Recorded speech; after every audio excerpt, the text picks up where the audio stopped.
ঢাকা জেলার বন বিভাগে সাভার সাববিট বিরুলিয়া ছোট কালিয়াকৈর ও বারৈপাড়া রেঞ্জের বন কর্মকর্তা মহিদুর রহমান জয়ের বিরুদ্ধে 10 লক্ষ টাকা চাঁদার দাবি ও 5 লক্ষ টাকা ঘুষ নেওয়ার অভিযোগ করেন ব্যবসায়ী লোকমান হোসেন ঢালী। নিজস্ব প্রতিনিধি মাইনুল ইসলামের পাঠানো তথ্যচিত্রে থাকছে বিস্তারিত।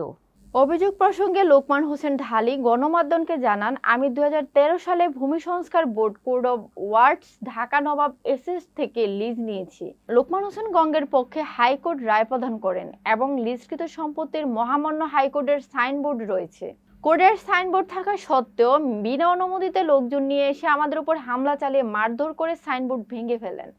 এতে করে আদালতের অবমাননার শামিল স্থানীয় এলাকাবাসী জানান, 2012 সাল থেকে এ পর্যন্ত আমি লিজে প্রত্যেক বছর নবায়নযোগ্য লিজে আমি ওখানে লেবু বাগান, বড়ই বাগান, বিভিন্ন ফলজ বাগান দরজা উঠে শান্তিপূর্ণ ভোগ্যত থাকা অবস্থায় বনের এক অসাধু কর্মকর্তা মহিদুর রহমান জয় উনি আমাকে বিভিন্ন সময় বিভিন্নভাবে হয়রানিমূলক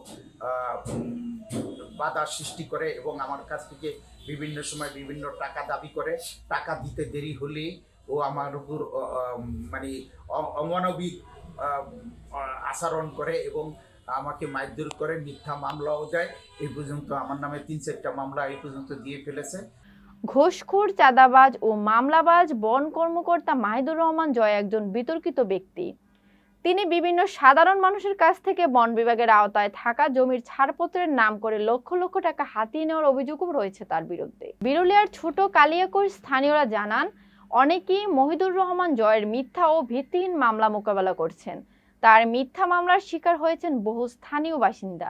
মহিদুর ও তার সহযোগী বন প্রহর শহীদুল্লাহ কায়সার ও তাদের অনুগত দালালের লোকমান গঙ্গের কাছ থেকে পর্যায়ক্রমে এ পর্যন্ত প্রায় 20 লক্ষ টাকা নিয়েছেন বলে জানান তারা। মহিদুরের বিষয়ে অনুসন্ধানে জানা যায়, তার বিরুদ্ধে নারী কেলেঙ্কারি মামলা সহ ঘুষ গ্রহণ, হামলা মামলা সহ বিভিন্ন প্রকার একাধিক অভিযোগ রয়েছেন।